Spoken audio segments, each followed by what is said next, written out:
Buenas tardes a todos y cada uno de ustedes y bienvenidos a este curso de Introducción a la Filosofía.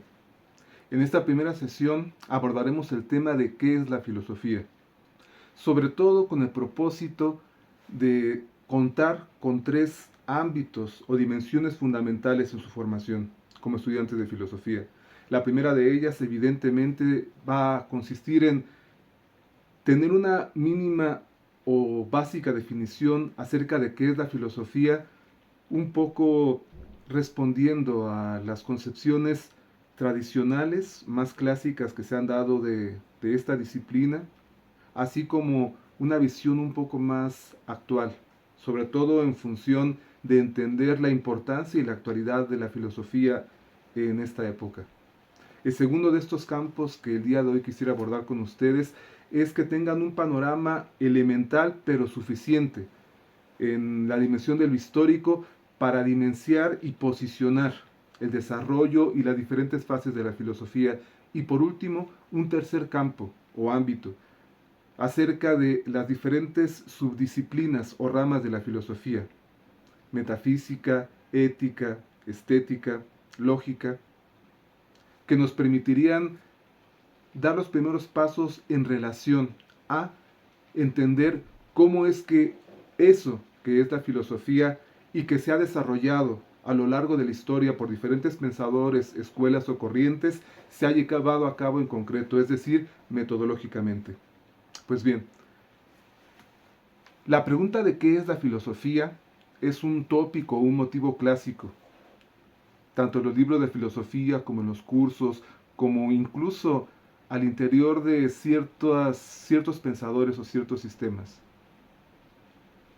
Pero además es una pregunta propia del sentido común. Es decir, esta dificultad de entender qué es la filosofía, de una manera equivalente también está presente en el sentido común.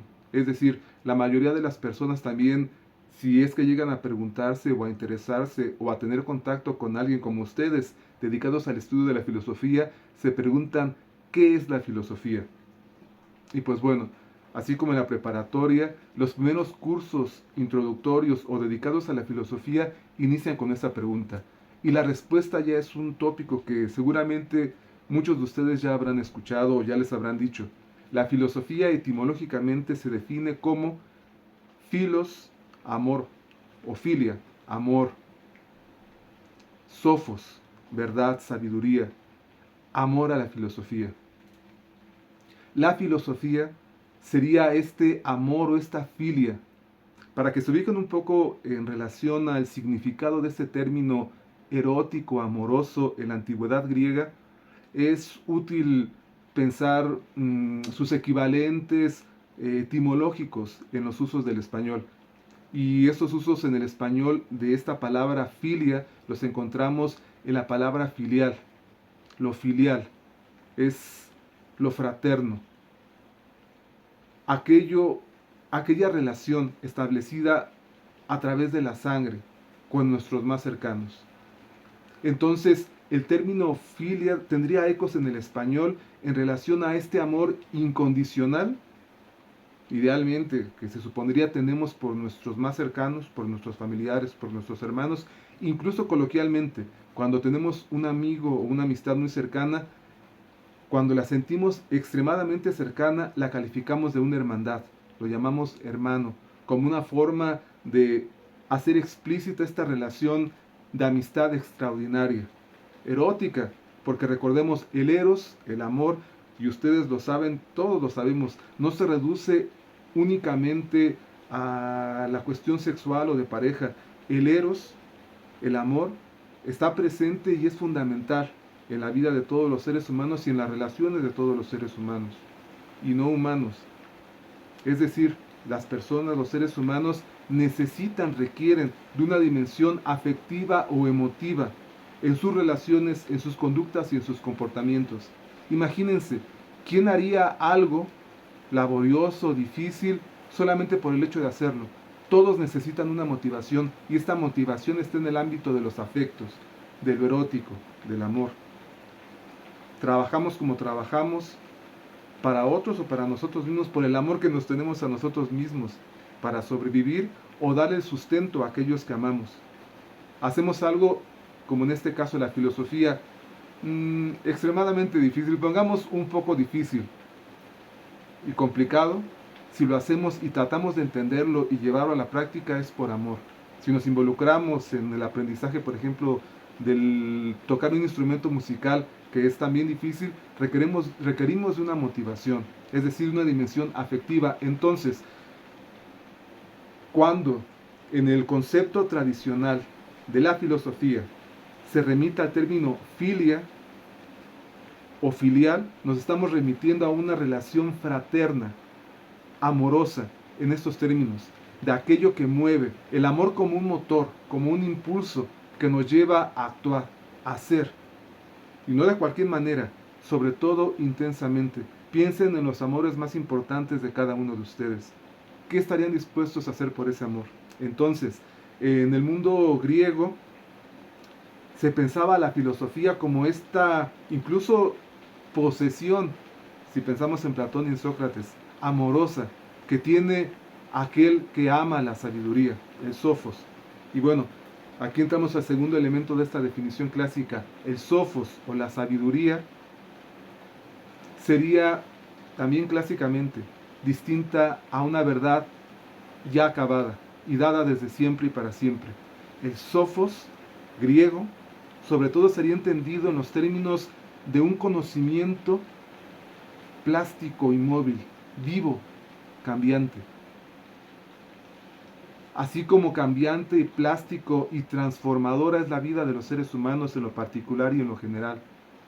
Es decir, la vida de los seres humanos va cambiando y con ella los problemas a los cuales se van enfrentando y consecuentemente también las soluciones o posibles respuestas que es posible darle a estas problemáticas. Piensen en sus vidas particulares, en la vida de cada uno de ustedes. En los diferentes momentos o etapas han tenido que responder a diferentes problemáticas, han tenido que encontrar las respuestas distintas a diferentes problemas. Entonces, si pensamos a la humanidad o a la sociedad o a la colectividad humana, ya no solamente como un individuo, sino como un conglomerado, una colectividad que también tiene una vida que implica una transformación, un cambio, una diferencia constante en relación a los problemas que tiene que enfrentar, el pensamiento de los seres humanos ha tenido y tiene que transformarse. Entonces, a diferencia de una verdad siempre estática y siempre la misma, el sofos de la sabiduría griega, propia de los filósofos, intentaría concebir esto y definir esto. Un conocimiento que no es siempre el mismo ni único, sino que va cambiando. Entonces, y esto también es propio de las definiciones clásicas de la filosofía. Al filósofo se le distingue de el sabio, en que el sabio ya tiene la verdad. Una vez que la ha adquirido por revelación mística o religiosa o a través de un dogma religioso, ya la tiene. Mientras que el filósofo solamente puede estar impulsado hacia ella, hacia la sabiduría. Es un tipo de conocimiento que, a diferencia de la verdad ya estática y siempre la misma, va cambiando, se va transformando. Entonces, el filósofo sería aquel que, más que poseer la verdad, la busca, está siendo impulsado hacia ella, entendida a su vez como un conocimiento que se está transformando, como parte de la vida misma del ser humano, que se va transformando, va cambiando. Entonces, esta definición clásica elementalmente nos permite entender una serie de elementos básicos pero muy útiles para situarnos en este amplio territorio de la filosofía, que es que la filosofía como disciplina, como técnica incluso, del pensamiento y del conocimiento, implica una dimensión afectiva, emotiva, erótico-amorosa, pero también una concepción del conocimiento y del pensamiento vivos, cambiantes, en constante transformación, en relación a los requerimientos, tanto de la vida individual como de la vida colectiva. Entonces, para sintetizar, podríamos partir de esta definición clásica de la filosofía como el amor a esta sabiduría en constante transformación, a esta sabiduría viva, como una disciplina que se ocupa de la producción de conceptos.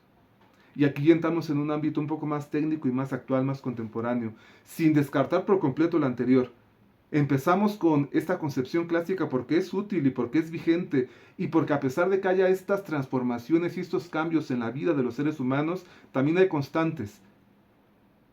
Y estas constantes en relación con la filosofía fundamentalmente tendrían que ver con lo que acabamos de mencionar.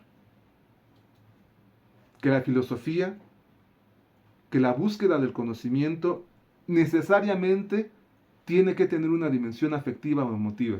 Y bueno, ya lo veremos a lo largo del curso, ¿no? Esa verdad, este hecho, esta condición de posibilidad del pensar y de dedicarse a investigar y a preguntar y a responder, por las condiciones propias de nuestras sociedades y de la historia humana, occidental, universal, paulatinamente se ha ido perdiendo. Y podemos verlo no solamente en la filosofía, en todos los ámbitos de la vida. Hay una restricción, hay un acorralamiento, hay una expulsión hasta cierto punto de la dimensión emotiva, afectiva y amorosa en la vida de los seres humanos.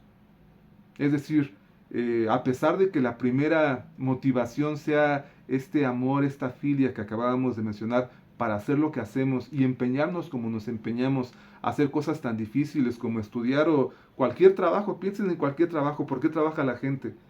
Pues por amor, ¿no? Por amor a sí mismo o por amor a los suyos, para poder sostenerlos. Pero las condiciones productivas, sociales, culturales de estas sociedades cada vez van excluyendo más a esta dimensión emotiva, que por una parte implica, como la propia palabra lo indica, la motivación, pero también el gozo, el placer, la dimensión del disfrute, de la alegría. Amamos y disfrutamos del amor, del eros, en sus diferentes dimensiones. Entonces, les decía, es muy importante entonces esta definición porque a pesar del estado y de la situación actual de la emotividad, nos recuerda como un imperativo, como un reclamo, como un eco de lo que somos, la importancia de lo emotivo, de la alegría, de la afección, de lo afectivo como una motivación. Pero además nos remite a este segundo aspecto, ¿no? Que veíamos en torno a las características del conocimiento, pero con ello también del pensamiento y de la vida de los seres humanos, que están en una constante transformación.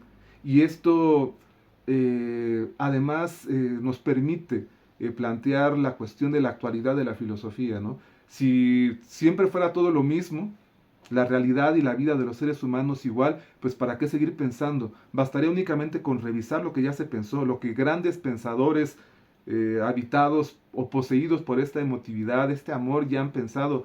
Pero esta segunda parte de la definición clásica nos permite entender la vigencia, la importancia y la actualidad de la filosofía y del filosofar.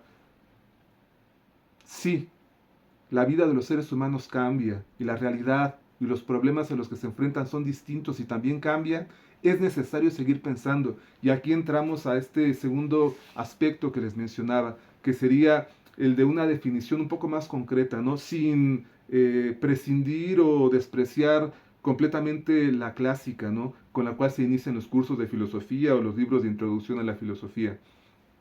Y esta otra definición de una disciplina que produce conceptos tiene toda una cara que ya veremos más adelante, ¿no?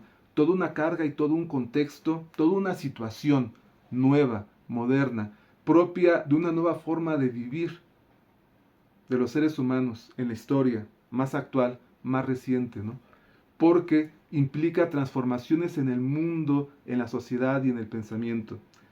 Básicamente, para efectos prácticos y con los propósitos de la sesión del día de hoy, basta con entender que, así como el conocimiento en otras ramas como las ciencias físicas, químicas o biológicas o en las diferentes ingenierías ha cambiado en función de los requerimientos del mundo y de la humanidad en estas nuevas épocas y momentos. Es decir, piense, ¿no?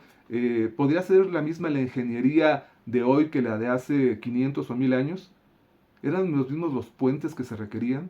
¿Las carreteras, los caminos? ¿Era la misma la cantidad de gente que habitaba en las ciudades para la ingeniería civil, por ejemplo?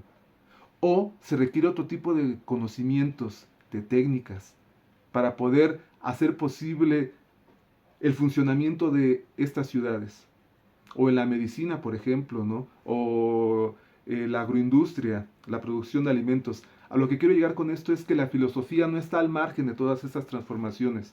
Así como es necesario que haya habido un cambio y que se estudien otras cosas en la ingeniería, en la física o en la química, así también en la filosofía es necesario una modificación de las metodologías, una adecuación o adaptación a los nuevos tiempos, a los nuevos requerimientos de la sociedad. Y aquí entramos en un aspecto muy importante, que es ¿para qué sirve o los usos de la filosofía? Al contrario de lo que se piensa tanto en el sentido común como incluso en algunos círculos especializados donde se afirmaría, retomando algunos clásicos, que la filosofía no sirve para nada y que ahí está su dignidad en el no servir para nada práctico o útil, es decir, tiene sus matices. Es posible sostener, y además necesario, que la filosofía tiene utilidad. Y tiene que ver con su definición, con la definición que veníamos viendo, tanto clásica como actual. Les decía, las diferentes disciplinas o ciencias se han adaptado y se han transformado, así también la filosofía. Y básicamente, para entenderlo y pasar a nuestro siguiente punto, que es esta perspectiva histórica elemental, basta con pensar acerca de las razones y las causas del comportamiento y la conducta humana. Si por una parte los seres humanos requieren motivación, eros, amor o filia para hacer lo que hacen, también requieren de causas y razones, porque somos seres humanos, porque los animales actúan por instinto o mecánicamente, pero los seres humanos necesitamos de razones o causas para hacer lo que hacemos.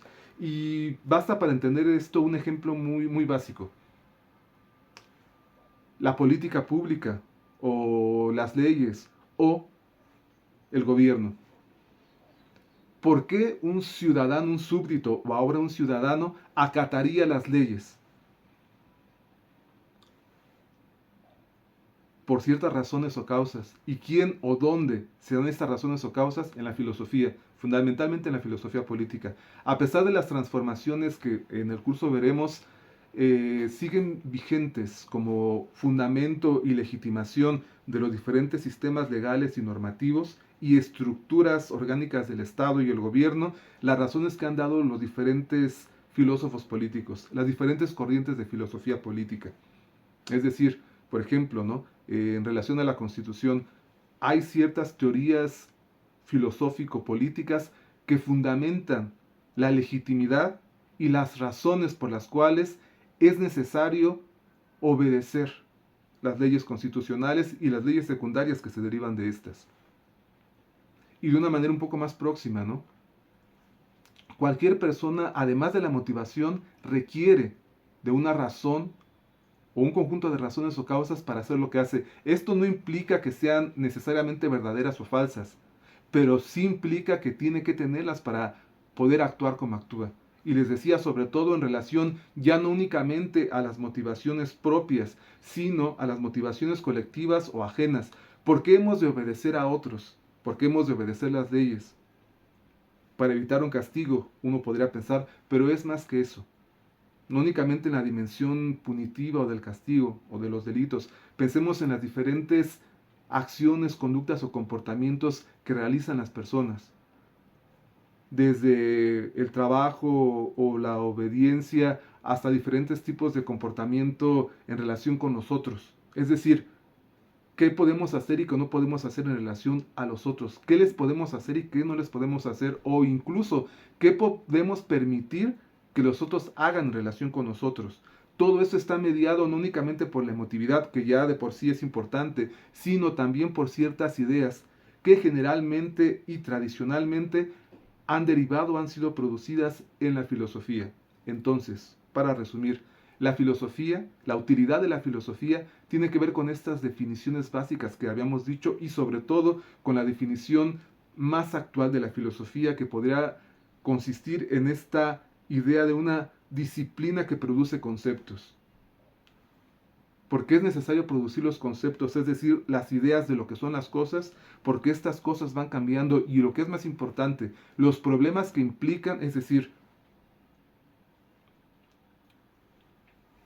cómo satisfacer nuestras necesidades, cómo entablar relaciones con nosotros, por ejemplo, ahora en los medios digitales, cómo establecer relaciones afectivas respetuosas y armónicas con la otra o el otro.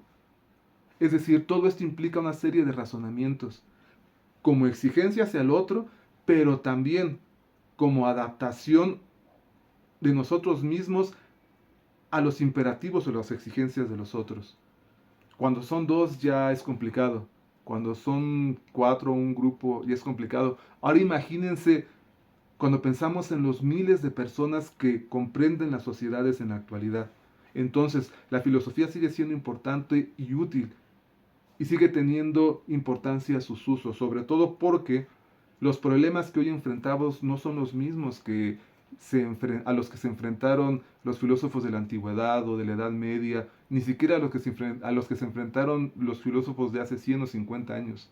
Son otros, son distintos. Entonces, ahí es donde entra la filosofía, la utilidad de la filosofía y su actualidad. Cómo responder a los cuestionamientos, a los predicamentos, a las dificultades y los problemas que hoy vivimos en los diferentes ámbitos de la realidad y de las relaciones sociales. Es decir, con qué razones o causas vamos a enfrentar los problemas que nos plantea la forma en que hoy vivimos, pero también las relaciones que hoy establecemos mutuamente. Entonces, una concepción más actual, más reciente de la filosofía implicaría esto, ¿no? Que la filosofía es la disciplina que produce conceptos, en tanto que los conceptos serían el contenido del pensamiento, como las ideas acerca de lo que son las cosas. Pero además, desde una perspectiva según la cual los seres humanos son los que producen estos conceptos y además estos valores que se van a derivar de estas ideas. A diferencia de la filosofía en la Edad Media o en la Antigüedad, donde muchos filósofos y corrientes interpretaban o entendían que estas ideas y estos valores se encontraban en una dimensión trascendente, topus uranus, cielo o espíritu, más allá de los seres humanos, más allá de los hombres y de su mundo, y que entonces a los seres humanos le correspondía la labor de averiguar a partir de los medios que tuvieran la intuición, la especulación metafísica o diferentes aspectos, cuáles eran estas ideas e incluso estos ordenamientos que podían generar. Piensen, por ejemplo, ¿no?, en cuál era la legitimación, el pensamiento, las ideas que legitimaban el poder de los monarcas en la Edad Media. Dependiendo de diferentes filósofos, la explicación sobre todo giraba en torno a una designación divina. El rey era un elegido de Dios y entonces la religión era quien lo legitimaba como representante o delegado del poder divino. Y dependiendo de diferentes escuelas, filósofos a lo largo de los siglos durante la Edad Media, este razonamiento tuvo diferentes modalidades, diferentes formas de explicarlo.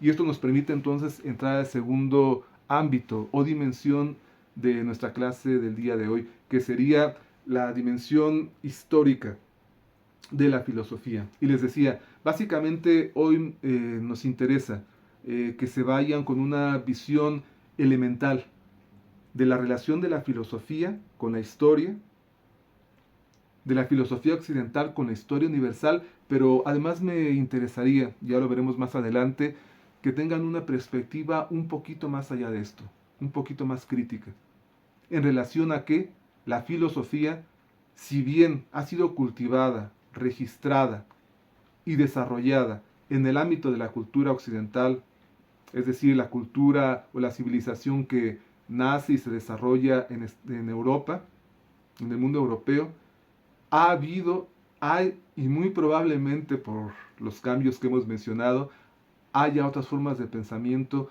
que no se agoten solamente a esta perspectiva histórica. Pero en un nivel introductorio es necesario tener una perspectiva elemental de la misma para poder ubicarnos históricamente y poder entender un poco a qué responden las diferentes filosofías, los diferentes conceptos, es decir, las diferentes respuestas que los filósofos han dado a los problemas a lo largo de la historia.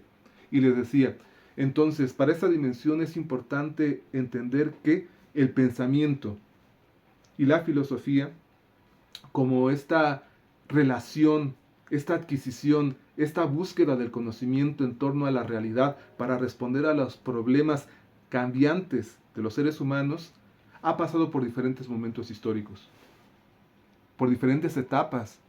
Y el filósofo como hombre de su tiempo, el filósofo como cualquier otra persona o ser humano, por más genial, brillante o agudo que sea, no puede saltar por encima de su época histórica y de su contexto. Aunque de repente tenga algunos vislumbres, algunos artistas o genios del pensamiento, como también ya veremos, que a partir de una posición y un trabajo excepcional y extraordinario podían tener ciertos atisbos o vislumbres, todos nos encontramos circunscritos a una época histórica. Entonces, a partir de esto, para entender aquello que dice, piensa y escribe un filósofo como una respuesta, es necesario entender el contexto en el cual piensa, escribe o responde, puesto que esas respuestas o pensamientos o conceptos es una manera de responder a los problemas de su época o los problemas que empiezan a surgir en su época. Entonces, a partir de esa perspectiva, la historia juega un papel fundamental en el estudio de la filosofía. Para poder entender a un filósofo, a una corriente filosófica o simplemente un concepto, una idea que desarrolla un filósofo, es necesario entender el problema al cual trata de responder. Lo decíamos hace un momento como ejemplo, el establecimiento de una constitución y de un Estado-nación, de un gobierno, por ejemplo. Y ha habido varios momentos o etapas de esto a lo largo de la historia universal o occidental. No es lo mismo el Estado en el siglo XVI o XV, donde empieza a surgir con ciertas circunstancias e ideas y recursos, al Estado en el siglo XX o a la situación política en la actualidad. Son distintos. Entonces, el filósofo, la filosofía y los conceptos van a tratar de responder a esas circunstancias y condiciones propias de la época en la cual está pensando el filósofo. Y bueno, les decía que entonces en estos términos es muy útil, aunque no es la única perspectiva de la cual se puede echar mano y que es necesario echar mano, la historia universal, occidental o europea nos permite orientarnos inicialmente en este territorio de la filosofía y del pensamiento. Y básicamente, ¿no? Como ya ustedes muy bien han de recordar, la historia de una manera muy básica se divide en tres épocas: la época antigua, la época medieval y la época moderna. Y es muy interesante que esta clasificación en gran parte responde a las transformaciones de las ideas y del pensamiento que hemos venido mencionando. Esta clasificación, por ejemplo, que surge en el siglo XVIII fundamentalmente con historiadores germanos, identifica a la antigüedad como el mundo, el tiempo propio de la cultura griega, de los pueblos griego y romano, principalmente el mundo del pueblo griego. Y estaríamos hablando aproximadamente a partir del siglo V antes de Cristo, cuando se escriben los primeros textos griegos.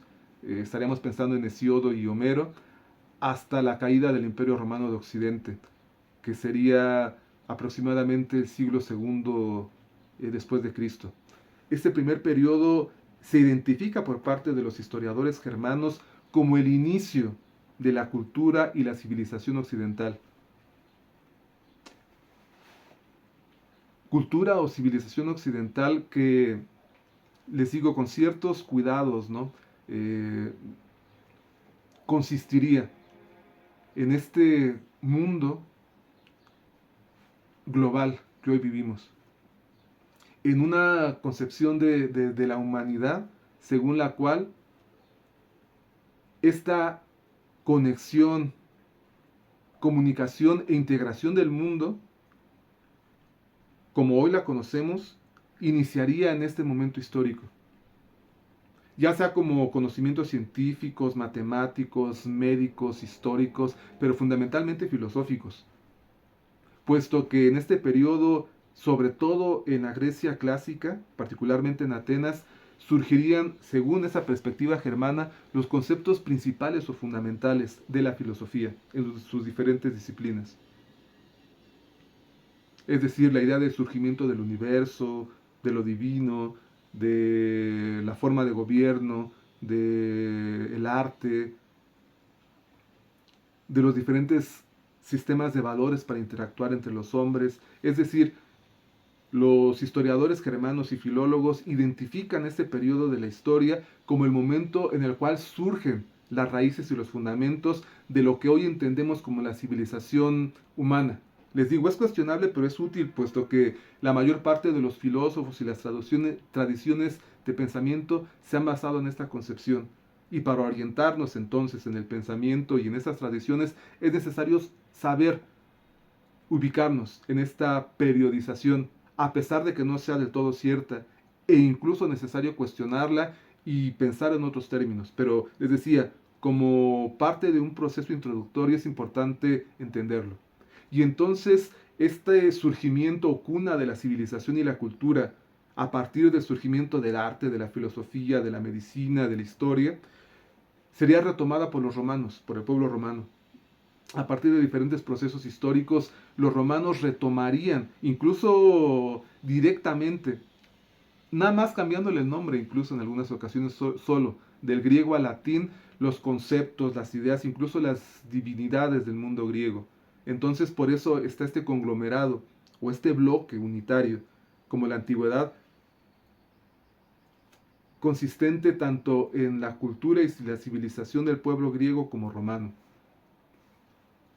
Y les decía, el siguiente periodo de estos tres, de una periodización básica de la historia universal, implicaría la Edad Media.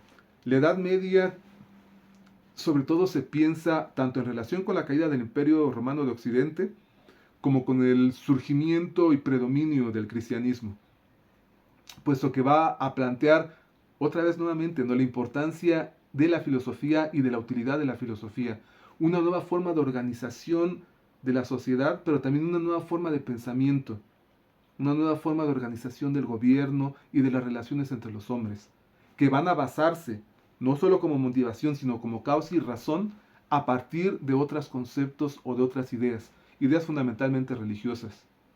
En Roma, con Constantino, uno de los últimos emperadores, se asume la religión cristiana como la religión oficial, se deja el politeísmo, es decir, que haya muchos dioses, estos dioses que habían sido los dioses griegos pero con otro nombre se abandonan, con el propósito fundamentalmente de servir al imperio, a la expansión imperial. Y nuevamente aquí entra la importancia de las ideas y su uso. Se puede hacer mucho con las armas, en términos de conquista. Lo que no se puede hacer con ellas es sentarse en ellas. ¿Qué significa esto? Que no se puede gobernar con las armas, ni en ese tiempo ni en el de ahora. No es posible tener un soldado, un policía, un jefe, un supervisor al lado de cada persona para que se comporte como se espera y se requiere que se comporte y actúe. Esto es producto de las ideas que un tiempo desarrolla para legitimar el poder y las leyes y el comportamiento de las relaciones entre las personas. Y esto, les decía, va a cambiar en la Edad Media. Se pasa de una concepción propia del mundo griego, donde había unas concepciones metafísicas, politeístas, una variedad de pensamientos, pero sobre todo con una base, digamos de alguna manera, más inmanente y práctica. Es decir, el pensamiento en la antigüedad tenía un lugar primordial, el pensamiento especulativo y reflexivo. Por ejemplo, la democracia ateniense o griega, a pesar de la importancia de lo religioso y de los mitos, podemos verlo en los textos de Platón, tiene como un elemento fundamental la interacción entre los ciudadanos de la polis, de la ciudad griega, y la asamblea, el ágora, donde se discutían y se resolvían los problemas. Y esta inmanencia o esta practicidad y humanismo de la antigüedad se desplaza durante la Edad Media con las ideas cristianas. Ya no es esta discusión en el ágora propia de los ciudadanos la que va a decidir la forma de interacción en la polis, en la comunidad, y la forma del gobierno, sino los reyes como representantes de lo divino y legitimados por la iglesia. Pero les decía otra vez, ¿no? Los seres humanos son seres humanos con ciertas constantes a pesar de los cambios. Entonces, además de la motivación, se necesitan las causas y las razones. Y las causas y las razones durante la Edad Media los dio también la filosofía, una filosofía escolástica, que retomando elementos de pensadores griegos, trata de justificar y dar explicaciones medianamente racionales, pero sobre todo discursivas, de el por qué, el cómo y el para qué los gobernantes gobernaban. Entonces, durante la Edad Media vamos a ver una forma de vida, un mundo en el cual las principales ideas o razones que se dan son razones teológicas o religiosas, para justificar y dar razones de la obediencia o el comportamiento o la organización de los hombres. Y por último estaría la modernidad, que implicaría un cambio de retomar ciertos elementos de la practicidad, la racionalidad y el humanismo antiguo, pero con la gran diferencia de la tecnificación o el uso de la tecnología. Es decir, la tecnología va a implicar un cambio radical en el mundo moderno. Piensen de manera elemental cómo han sido producidos los diferentes objetos que los rodean, o las ciudades o los entornos donde están. Todos los entornos, incluso los que se llaman naturales, son producto de la acción humana a través de la tecnología.